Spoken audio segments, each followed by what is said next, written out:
Welcome to the Edtech Throwdown. Join us, Eric Guise and Nick Johnson, as we dive into today's best EdTech tools, tips, and practices. We do the research so you can teach your class. Remember to follow us on social media like Instagram, X, or Facebook by looking for the handle @Edtech Throwdown. Now please enjoy the show.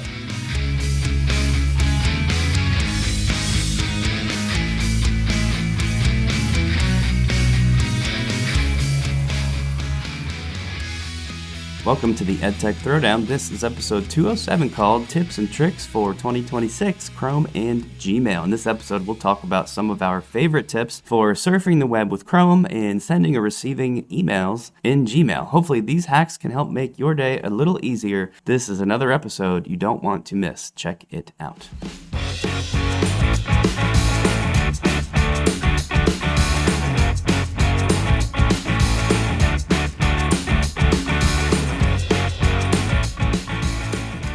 Alright, we are back for episode 207. We're doing this on a Friday. Our release date is on a Monday, and it looks like we're going to get a pretty significant snowstorm. So, Nick, what is your take on this snowstorm? You are the weather person. You're meteorologist Johnson today. That's right. How many inches? When is it coming?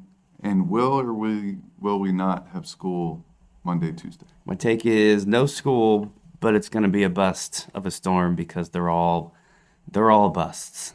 It started as like on my Instagram, I was seeing these posts like 20 inches or 40 inches, blah, blah, blah. And I can already see it every single day. It's a little bit less. Now they're saying it's one of those mixes. It's like it's a wintry mix for part of it. And it's down from 15 to 18 to, I think my weather app says 6 to 10. So my prediction is that tomorrow they're going to say, well, actually 3 to 6, and maybe it hovers there, but it's going to be another big old busteroo because that's all they ever are. Now I should add, part of that is me just trying to downplay it because I would rather be pleasantly surprised to see like a whole bunch of snow because I miss these like giant snowstorms that we used to get at least once or twice a winter. So that's my official guess, and that's why I'm making it. How does that sound to you? It sounds extremely Debbie Downer. Yeah, that's how I'm feeling about it. I just brought it up on my phone. What does yours say? 15 to 18 inches. Oh, for real? Yeah. What app do you use for that? That's Apple Weather. No way. 15 to 18 inches on Sunday. All right, well, what I'm going to say is because around here it just seems like if there's like a mention of snow, right, we're off. I'm going to say that we're going to be off for at least a week. All right, so this will be a good little time capsule because this is Friday. If you're listening to this on the release day of Monday, then the storm will be wrapping up or have already happened. So AccuWeather says 6 to 10. Apple Weather says 15 to 18. Only time will tell. Nick Johnson says one day, we're going to get off on Monday, and we're going to have a half day or delayed opening on Tuesday. Yeah, you're probably right. That's my official one, but I'm saying it with optimism. All right. Because unlike you, I woke up on the right side of the bed. Good for you. I'll play the pessimist this episode. And speaking of optimist, let's go into this very enthusiastic episode of Tips and Tricks for 26. This episode is brought to you by me going into a classroom just randomly. And I do this from time to time. If I walk by a classroom, it looks like they're working on a project or something, I'll just go in and check it out. And it's a way for me to get into classrooms, see if I can offer a little EdTech tool, tip, or trick for them. And I happened to be going into a classroom, and a teacher had 7 tabs up on the whiteboard, and she accidentally closed all of them. And she panicked because she didn't have all these tabs like memorized or saved anywhere. I said, look, we could go to your history, but just use Control-Shift-T. And then she was like, but I'm on a Mac.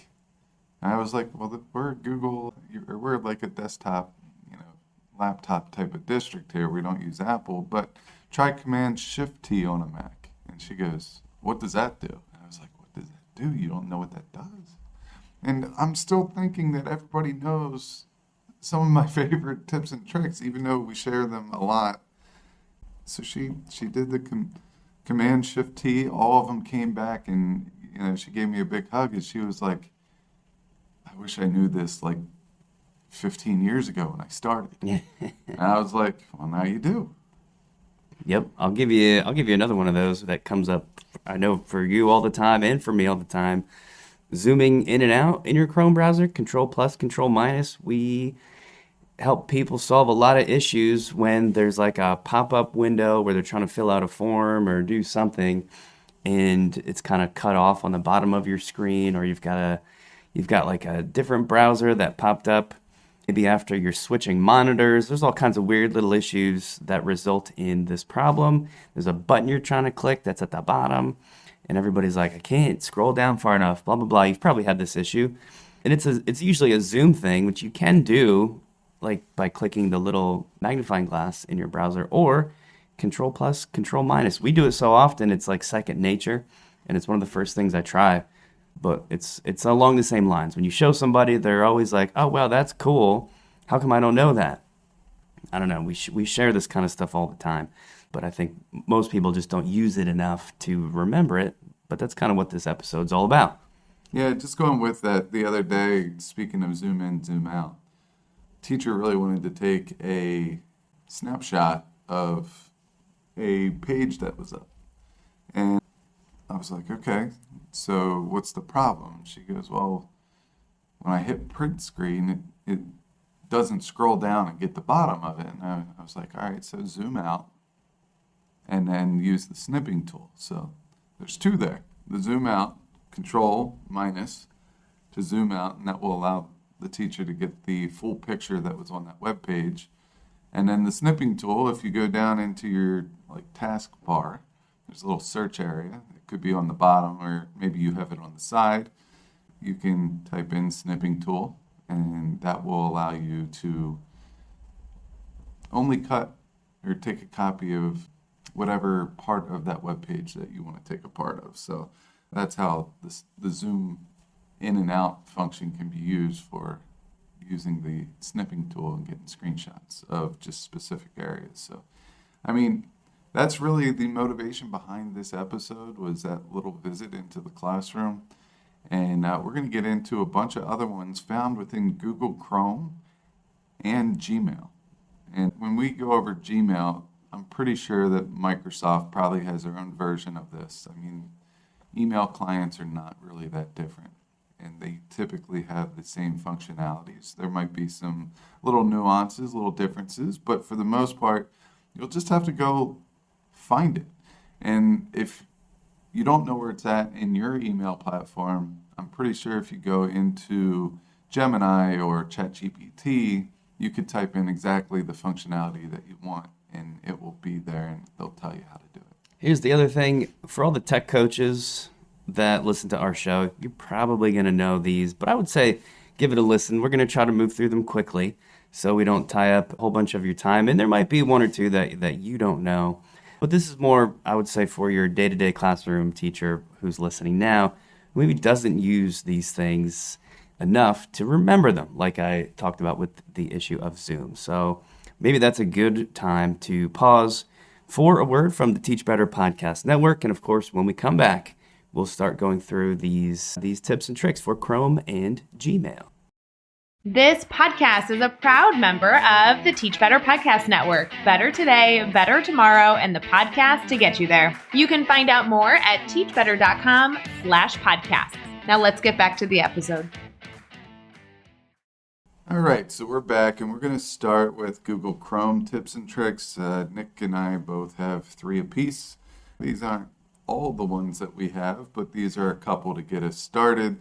These would be great to make like a little newsletter or an infographic on, and maybe we'll do that for one of our next EdTech newsletters. But these are some of the tools or some of the tips and tricks that we find that people don't know. Not everyone knows. And we take this for granted. And we also, I think, sometimes think that people know more than what they do. And I don't mean that to slight them.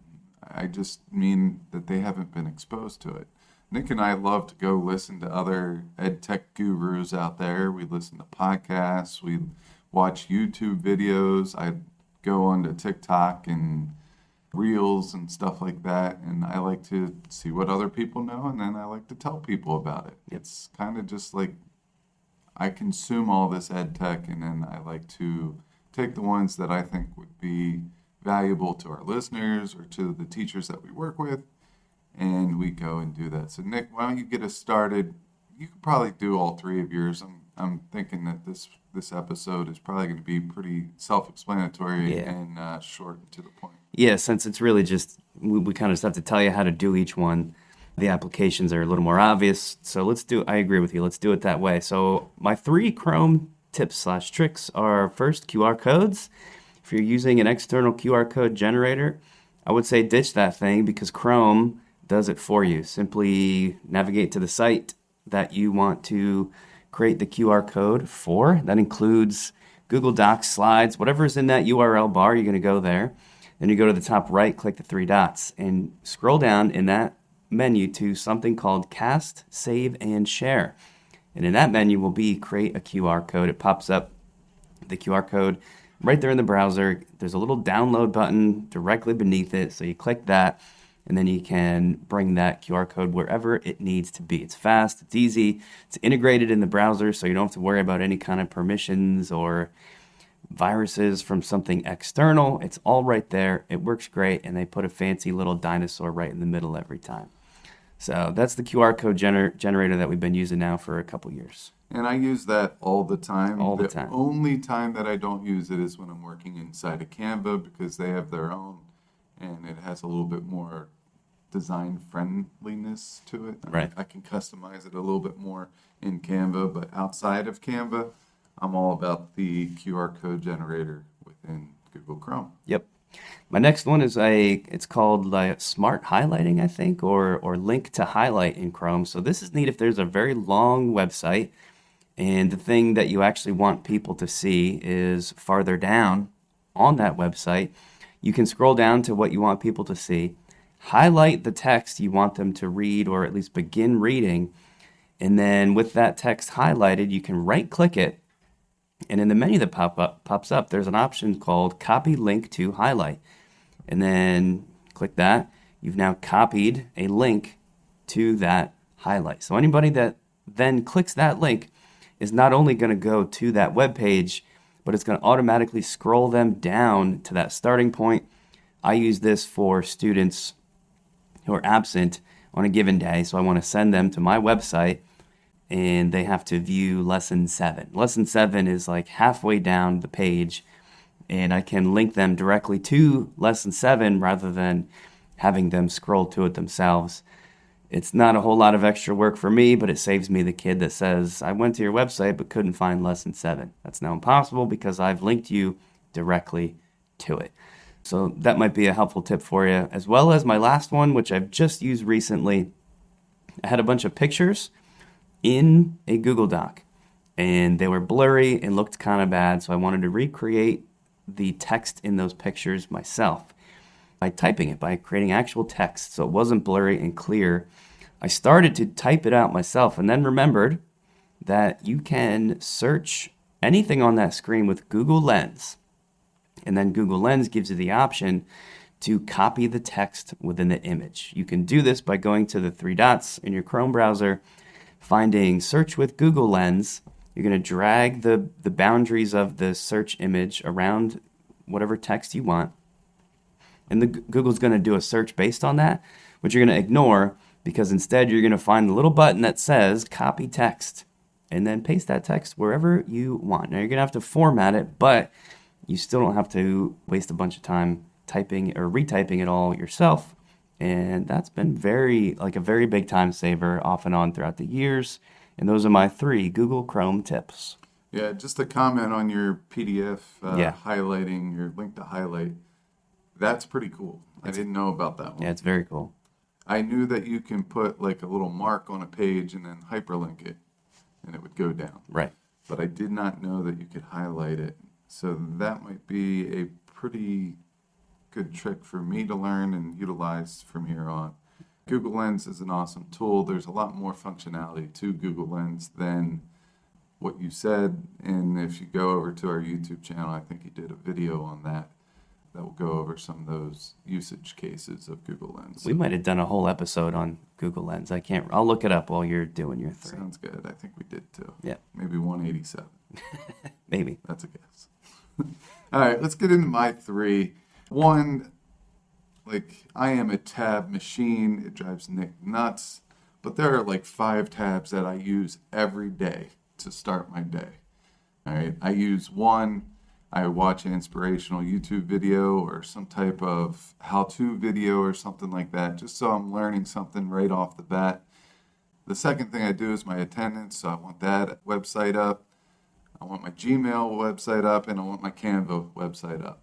All right, those are the ones that I really use day in and day out. I'm also going to add Gemini on there because I use Gemini a lot as well. So I have 5 of them there, and I want them all to be organized into a tab bar called favorites. So what you could do is you could open up each one of these tools that you use or websites that you use, and you can add tab to group. So if you're up on the tab and you right click it, you'll see add tab to group, and then you could create a new group and you could have it organize it by color and all that. But for me, I just put it in my move to group, and my group title is favorites. So it will just be a collection in there. On your bookmark bar, there will be a little tab there that says favorites. And when you click on it, it will bring up all of your favorites there, all 5 of those websites.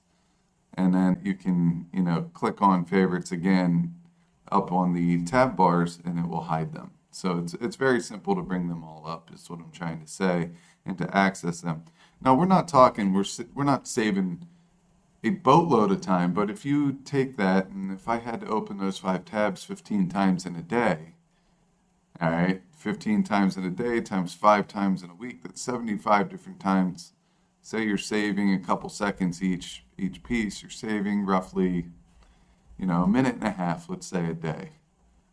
All right, 7 minutes a week, 7.5 minutes a week. You multiply that by how many weeks you're at work, you're saving a couple hours throughout the course of the year. For me, that's well worth it. In my opinion, that's something that took me 2 seconds to create, and it's saving me a couple hours throughout the year.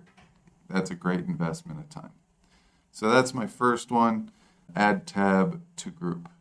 The second one is send tabs across devices. All right, so what is this one? The other day I wanted to make waffles for my kids, and I was at home looking up waffle recipes. Now, waffles are pretty easy to make, but I wanted the fluffiest waffles ever made. So I looked up the fluffiest waffles recipe ever made. And I found a couple, and I was like, we need to try all of these. So my boys and I, we mixed ingredients together by each recipe, and we tested out which recipe was the best. But I had my laptop in the kitchen, which I don't like doing. All right, so if I could get that recipe on my phone without having to go through all the steps of looking it up and trying to find the exact URL, then I would have probably used my phone. So I went on to Gemini, and I was like, how do I send websites from my laptop to my phone? It said, hey, this is pretty easy. If you find a recipe on your laptop and you want to put it over on your other device, you just right-click the tab or the address bar, and you select Send to Your Devices. And it will automatically send a pop-up to any of the devices that is around there that you have claimed as your own. So I am logged into my phone, so they know that that's my device. A pop-up came up, I clicked on it, and there you go. The recipe was right on the phone. All right, you could do this with a YouTube video. You could do this with really anything that you could get onto your phone. Now, I'll tell you another way that I have used this is I'm on my computer. All of a sudden, I'm starting to laugh because I found something funny everyone's looking at me in the room because I can't just sit and watch TV. I have to be on the computer or on my phone or something. So then what I did is I casted it to my television after that. You could do it the same way, where you could go to the mirroring option. If you go to your home screen and you down swipe on an iPhone, there's like a mirror your screen and it will find your smart TV. So then I just throw it right up on my TV. So this functionality could go between laptop to phone, phone to TV, whatever you want to do, but it's there. And a lot of people do not know about this. So that's another one. And then my last one, if you wanted to save any web page as an app, all right, so you can do that by going to the site and then going up to three dots, the three dots within Google Chrome, all right? And then if you go down to the save and share, cast, save, and share, underneath save, it says install page as an app. So if you go to like an ESPN site or something like that, or someplace, Science News Daily, and you wanted to make that web page into an app on your desktop, you could easily do that just by going to cast, save, and share, install as an app, and it's going to save as an app on your desktop. It's really just a shortcut, but I do this on my phone all the time. If I want something that I use all the time, for example, I'm a youth baseball coach for Little League. I have 4 teams, and when I go look at the actual app, it says that I have 15 events every single day. Say I just want my oldest son's team as an app, my middle son's team as an app, and my youngest son's team as an app, so I can actually read the page and it's not size font 6. I'll download all 3 of those on my phone as an app, and you can do it the same way. Just go to the 3 dots, download as an app, and now it's on your phone right where your apps are. So that's super cool. I just did it with my class website, and it literally puts a little icon on your desktop. I'm over here smiling while you're talking because it turns, there's a name. When you're on a website, there's a teeny tiny little icon next to the URL bar. Favicon. Yeah, that thing. It turns whatever that image is into that icon for your desktop app. So for me, it's the little cartoon version of me, which I need to update actually. But now my desktop has a little Chemistry by Johnson, what is it, Flavicon? Flavicon there. And I can double click it and go straight to my website in app form. So cool. I think the overall message for your 3 there is just like in general in Chrome, try right clicking on stuff. Right click on those tabs, go to the 3 dots. There's tons of things there that we're not even talking about. Like you can now share a tab with Gemini directly. So if you're on a certain website, you can do AI like Gemini stuff right there without like going back and forth to the actual Gemini app. There's just so many things that Google Chrome can now do. And just like seeing them might spark some ideas for you. Okay, so that's the Chrome stuff. Let's go to the Gmail stuff. I'll do my 3 just like before. If you are maxing out on your storage space in Gmail, yes, that's a thing. In the search bar, you can type the word larger and then a colon and then 10M. And it's going to find any emails that are taking up more than 10 megabytes of space. So you can put them in your trash. You can delete them, clear out that trash can, and save a bunch of room. This is just super fast, super easy, and maybe a big time saver for anybody that's having that problem. My second one is that you guys have heard me talk like a lot about my snoozing of emails and my schedule sending of emails. We continue to share that around to people at our school, and we are going to continue to share it on the podcast for the reason we said at the top of the episode. A lot of people don't do it, but you don't have to send an email immediately.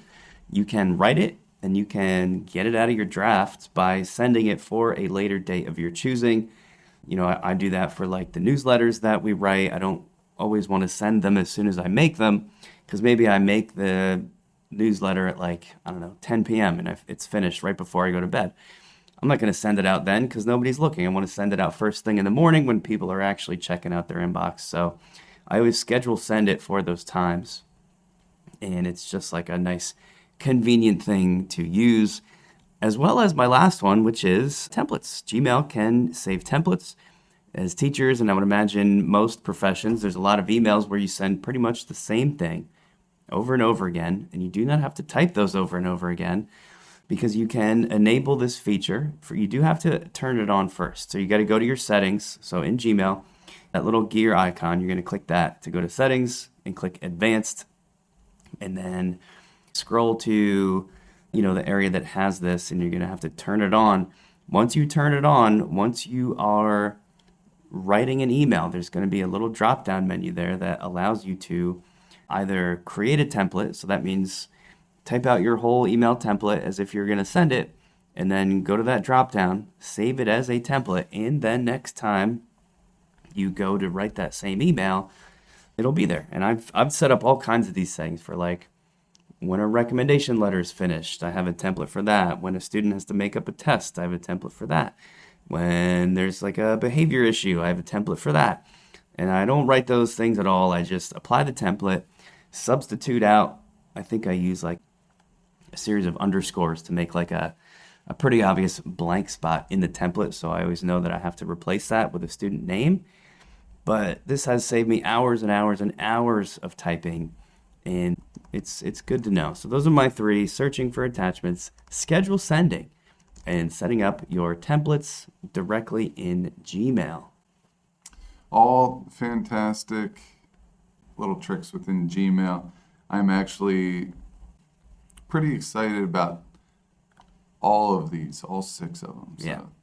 I'm going to definitely do that. I got to go through my first one. My first one is probably my favorite thing in the world.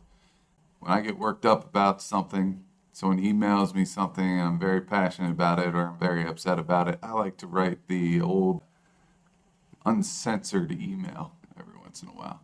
Normally, Gmail gives you a 5-second buffer where you can undo an email that you just sent, or say you forgot to send an attachment. I call this the angry filter, or the almost like the checks and balances way of Gmail helping us out when we're throwing an attitude or a temper tantrum while writing an email. So if you want to change the amount of time that the buffer amount of time where you could pull an email back before the other person sees it. For example, Nick Johnson decided to park in my parking space and I was not happy with said Nick Johnson. I would tell him, "Hey buddy, that's my parking spot." And a bunch of choice words after that, explaining how unhappy I was with him doing that. I could send it to him after I wrote all that stuff and then just hit the unsend. It's a little fail-safe, it's a little protection thing. Now, it will do that for every email, and sometimes that becomes tedious, especially if you're trying to send something real quick for students to use in class, an extra resource. Then they have to wait 30 seconds, and usually it turns into them saying, "I still haven't I didn't get it. and all that. So that could be a little annoying, but I like to keep it there. These are, it's just my safety net, and it's my safety blanket. Yeah, good one. There's no reason not to archive. Archive just means it goes away from your inbox, but if you search for whatever you're looking for, it will still pop up. It's not getting deleted after the 30-day window. It's just there, and it collects there. And if you're worried about space, like if you're archiving things, you're not getting rid of them. You could use my tip from before as needed. Search for large emails that have been archived to just quickly delete those. There you go. So how do you archive on a phone? I think you just swipe to the right or to the left, depending how you have it set up. If you're actually in your Gmail on a laptop, there's a little square with a down arrow when you open up that email. So you can hit that and archive it. I use that all the time. I'm still not at inbox 0 like Nicholas over there, but I am getting pretty close. I no longer have my 12,000+ emails in there, which drives everyone except me nuts. So when they see that, like when I'm in my car and my kids see that I have 12,000 emails unread and 49 text messages unread, they get very upset by that. You need to go in there. You need to fix those. And I'm like, I do not, and I won't. I wonder, do you think your kids are going to be, like when they're adults, are they going to be the 12,000 email type, or are they going to be the 0 inbox type? Like, how are they going to fall? I wish that they were clean kids and they tidied up after themselves. At home, they do not. Right. So I think it's basically my wife says it one time, and then since she says it, they remind me. Gotcha. Oh, I see. It's like having a backseat driver for my Gmail. I see. They're just parroting her Yes. to yell at you. Yes, Okay. I get it from all angles. That's but funny. I wouldn't want it any other way. There you go. All right, the last one that I have for you, and this one is solid, and I just found it, and I'm going to definitely use it from here on out. If you are in your Gmail, there's a plus addressing hack that you could use. If your primary email, let's just use ours, edtech@gmail.com. You can essentially create infinite aliases using this hack. All right. If you use Edtech Throwdown and then you add a plus sign and a keyword before the symbol. So if we did Edtech Throwdown with the plus sign newsletters, anytime someone sends you a newsletter that has newsletter in the title, it will automatically go into a separate label. So it's its own filter. So if we sign up for 50 different newsletters and we don't want them to go to our inbox, we could just, when we go to sign up for that newsletter, we could go Edtech Throwdown plus newsletters@gmail.com. And when those newsletters come into our mailbox, it will skip our inbox and go straight to a label, which you can go in there and look at your leisure. So I really like that one. In order for this to work, I do want to say that you need to create a filter in Gmail. And then when you create the filter, you can check the apply to label. So if you have a label called newsletters, you create the filter that says newsletters, and it will automatically go into that label. But once that's been created, all you have to do when you go to sign up for newsletters is put plus newsletters after your beginning there.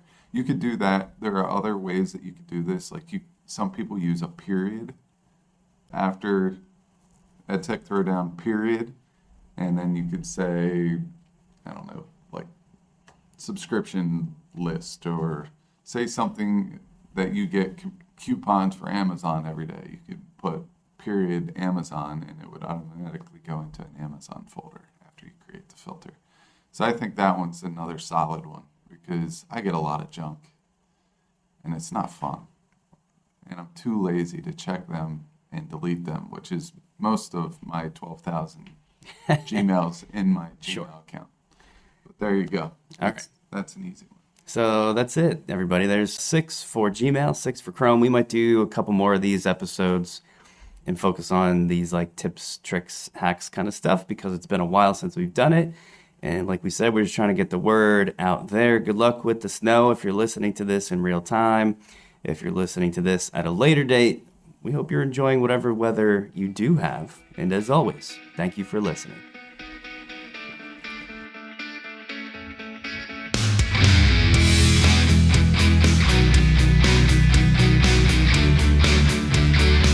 Thanks for listening to the Edtech Throwdown. Do us a couple of favors. Subscribe to our podcast on any major podcast catcher such as Apple, Spotify, Amazon Podcasts, and Stitcher. Go over to YouTube, search the Edtech Throwdown, subscribe to the channel. You can connect with us on Twitter, Facebook, and Instagram. The show's handle is Edtech Throwdown. You can connect with Guise at GuiseGotTech, Nick at NickGotTech. You can write us an Apple Podcast review. You could tell your friends about www.edtechthrowdown.com. And lastly, go over and check out our friends over at the Teach Better Podcast Network, a network that we are so proudly involved with. Until next time, remember, go try some EdTech, because we will do the research so you can teach your class.